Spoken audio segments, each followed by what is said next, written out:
Hi everyone, my name is Liz I Read and welcome to another video. So today I'm talking about my favorite books from 2020. I wasn't sure if I was going to make this video, but I decided just to go ahead and do it. My list is top 13. The reason for that is I'm including series in this list. If I didn't do that, it would pretty much dominate the list. So I'm kind of clumping the list, like the series all together in one point, I guess, or one ranking. Have my top 13 books here. Really, it's kind of like top 9, which is even more awkward. These are basically my 5-star reads. I didn't have a ton. I had 13 5-star reads, basically. And it's unfortunate that I didn't have as many. I must have had more than that, but I can't remember. I'm going to start with number 9 and work up to my favorite of the year. These are, some of them are newer releases, a lot of them are backlisted, and one of them I don't own. So let's just get on with it. At number 9, I have In a Holidays by Christina Lauren. I just read this past month or end of November and fell in love with the story. I read it so fast. This has become an author I know I want to read all their works. And when I come out of a story and feel that way, then I know it's one of my favorite authors. I had an amazing time. I absolutely loved it. And one of the things I love about this author duo is just the writing is so easy to read. It just grips you right away. You just feel like you're fully immersed. It's not hard to read, which I really enjoy sometimes, and they just know how to write really well. So I definitely recommend if you're looking for a romance. So this is obviously a Christmas book, and in this book we follow May, or Maylin, and she goes to this cabin with her family and other families that are close to her family, so like family friends, to the same cabin every Christmas and celebrate together. They've been doing this. It's a tradition ever since she's a little child, so she has a lot of memories there. They do a lot of Christmassy things there, and it's like a Groundhog Day story, so she keeps reliving the same vacation because she sent out to the universe, I want to be happy, please show me how to be happy, and in the process she falls in love. So it's like a friends to love romance. There's a bit of a love triangle in here, but I thought it was well done. I really enjoyed it and I highly recommend, and it's one of my favorite books of the year. At number 8, I have Well Met by Jen DeLuca. This is, again, another romance. I love romance. It's one of my favorite genres ever. And this is set at a Renaissance fair. We follow Emily, and she just moved to town to help out her sister. Her sister and her niece got in an accident, and I think her sister has a broken leg or something, so she needs a lot of support. She's a single mother, so she comes and moves there. It's kind of, her life is not going for her, and so she's able to take the time and move in with her sister and her niece. And her niece desperately wants to partake at the Renaissance fair. She wants to be a volunteer, and in order for her to be a volunteer, Emily needs to volunteer as well, to kind of, I guess, chaperone. Anyway, she's roped into this, and the romance is between her and the man who runs the Renaissance fair. He is an English teacher, and they just butt heads from the very beginning.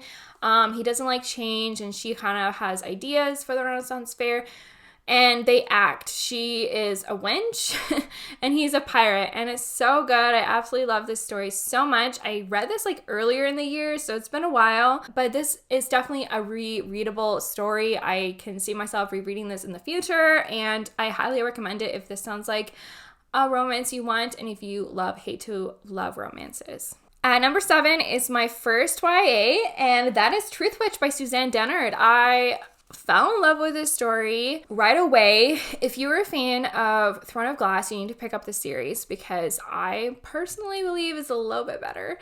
That's just my opinion. And specifically book 1. Book 1 is my favorite in the series. Since reading, I've read the first 3 books plus a novella, and I think I'm done with the series already, unfortunately. But I really love this first book so much. We follow Safi and her best friend, what's her name, Isolde, and they're thread sisters. So that means they are connected, they're best friends, they're there for each other, they're kind of each other's family. And it's fantasy world. Safi is a Truthwitch, so that means she can tell if someone's lying. That's her magic. And then Isolde is a thread witch, so that means she sees the connections between people, how they relate to each other. They're best friends. And Safi is well desired because her magic is rare and people want to use her for their own purposes, for political reasons. And so she kind of gets on the run, she kind of gets kidnapped, and there's 2 love stories happening, one for each of the friends, but ultimately it's a friendship story first, and it was fantastic. I absolutely loved it. I love this world. I love the magic. I like how open-ended it is because you can really build on the magics. There's endless possibilities with that. Plus, I love the relationships developed in here. I love the characters. So I definitely recommend if you were a YA fantasy reader. Unfortunately, the series kind of went downhill for me. Not that it's bad, it's just not to my taste. But if you love YA fantasy, definitely check out this book for sure. Speaking of YA fantasy, one of my favorite books of the year was The Beauty of Darkness by Mary E. Pearson. This is book 3 in the Kiss of Deception series, or the Remnant Chronicles. I loved this trilogy so much. It's one of my favorite series of all time. And this was the conclusion, and it was a really good conclusion. I still have some problems with it, but I definitely loved it more than hate it, obviously. It's on my top 5, or my top list of the year. I read this at the beginning of the year, so this year felt so long. So I finished it like early January. But the Kiss of Deception series, we follow Leah, and she's a princess in a kingdom, and she's going to be married off. But on her wedding day, she decides to run away with her maid because she doesn't want to be married. She doesn't want to be a pawn in political situation. She doesn't want to be, she wants a life for herself. She wants to make her own choices. And so she runs away on her wedding day, and she starts a new life. But there's 2 people pursuing her. There is the prince that she ran away from, and an assassin out to kill her. And we don't know who is who, so it's a bit of a mystery, but it's also a romance. It's really, really good. I definitely recommend it if you're looking for a YA fantasy romance. Absolutely loved it. One of my favorite series ever, and this was a really good installment as well. A top favorite at number 5 is actually a comic book, and that is The Rise of Kylo Ren. This was written and I guess illustrated by Sol Slinny Guru EFX. I don't know what that means. I'm really new to comic books, but I love the sequel trilogy, kind of. I love The Force Awakens and The Last Jedi. Those are my 2 favorite Star Wars movies. I know that's not common in the fandom, but I absolutely loved it. Kylo Ren is one of my favorite characters, and so I was really excited to see that he was going to get his own story. And I really love this. I gave 5 stars. It's a really good storytelling, in my opinion. This is like his origin story of how he became Kylo Ren, and it kind of answers some questions. And I just thought it was a really good way of telling the story, which is in comic book form. I like the art style, pretty good. And I don't know, it was a good time when I read it. Like, I don't have much else to say about it, but if you love Kylo Ren, if you like Rey, if you like comic books, I definitely recommend reading this. I gave it 5 out of 5. At number 4, I have Crushing It by Lorelai Parker. I believe that's her name. This was an e-arc that I got. I don't read many, but I did read this one, and it's actually an independent book, and I highly recommend it. It's so good. I don't have a book copy on me. I have thought about picking a copy up myself because I do really loved it. So I don't remember characters' names. I'm terribly sorry. But we follow a game designer. She's kind of this spunky girl, spunky woman.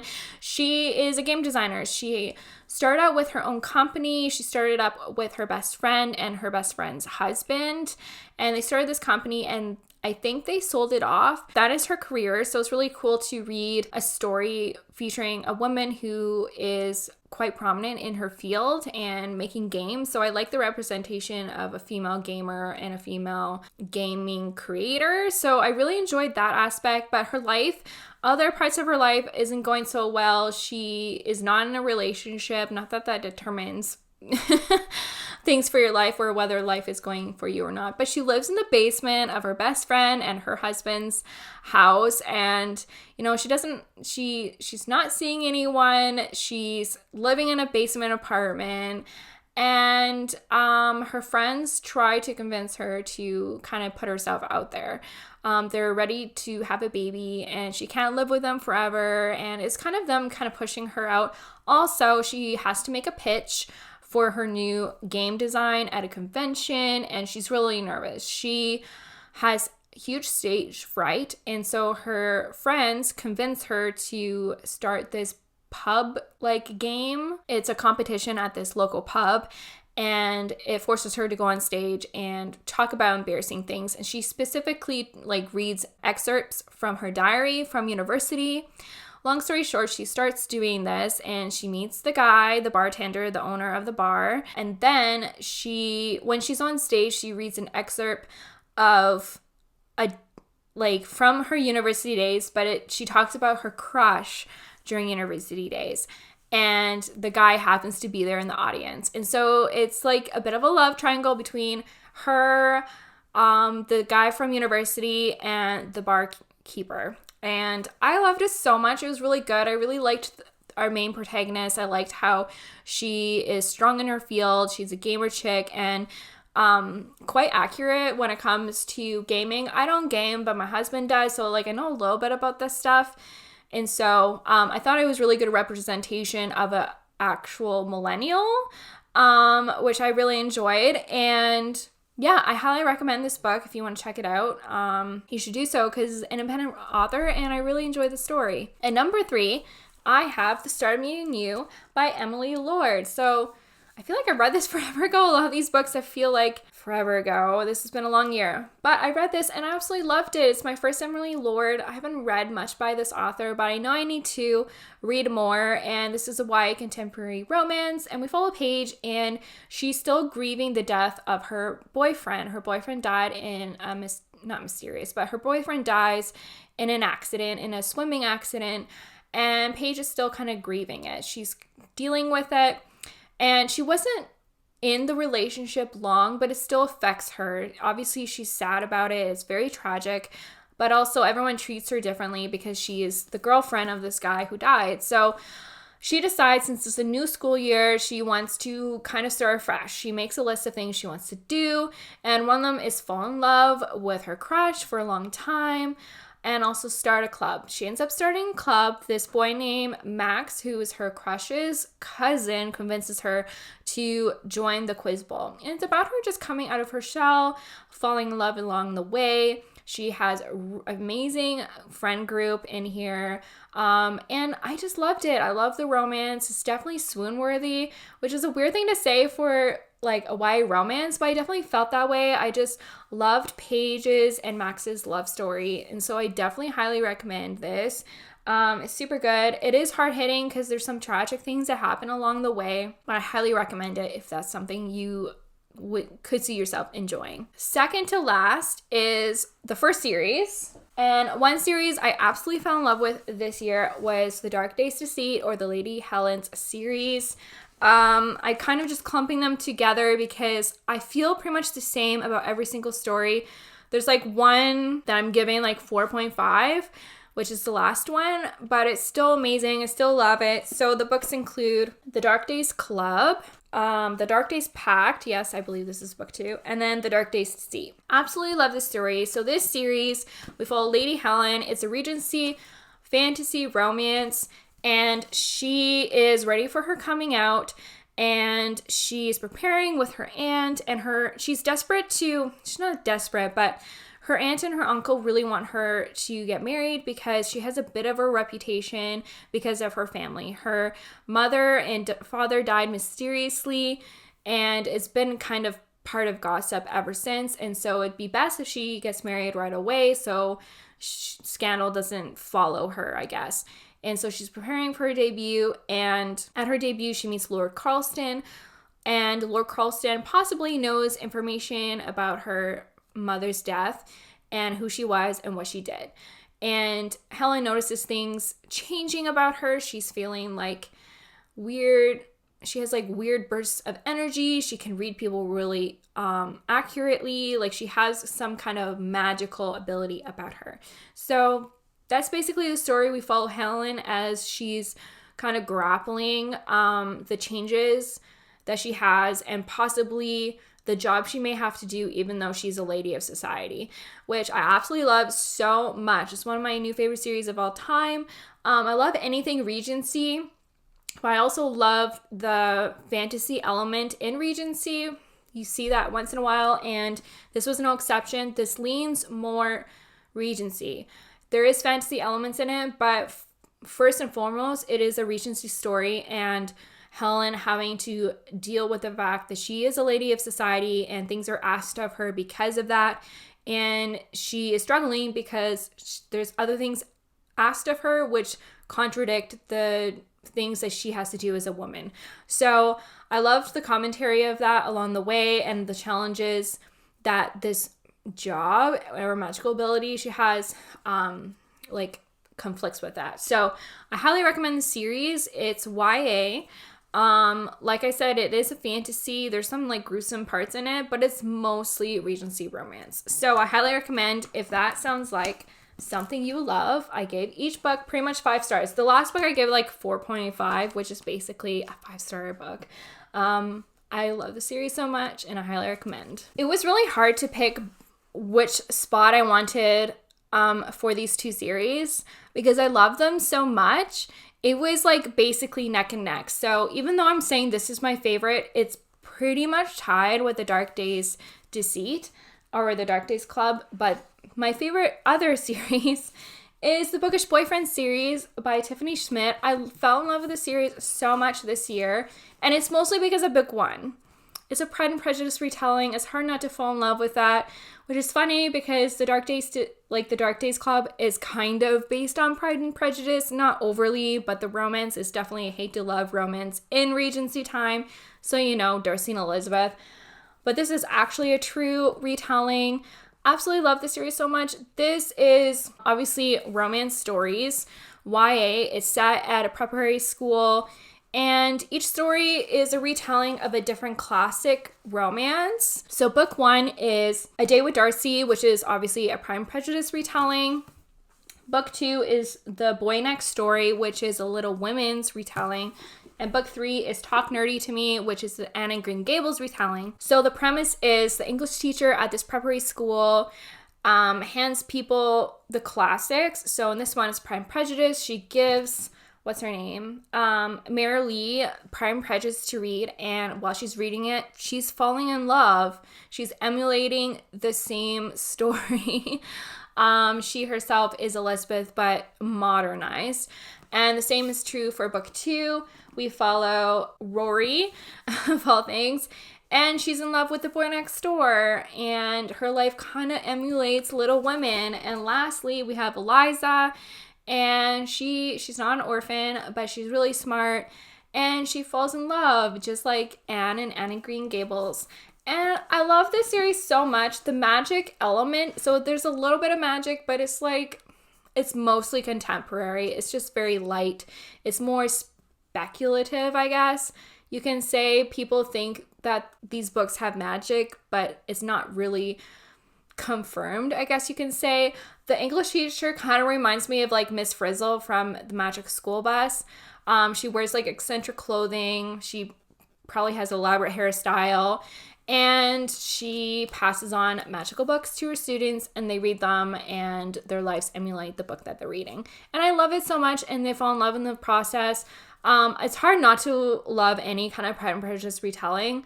I usually love them all if it's really good. So I highly recommend the series. If you haven't read it, I gave each book 5 stars. My favorite is still book 1, but it's book 1 and then book 3, because come on, and Gilbert, kidding me?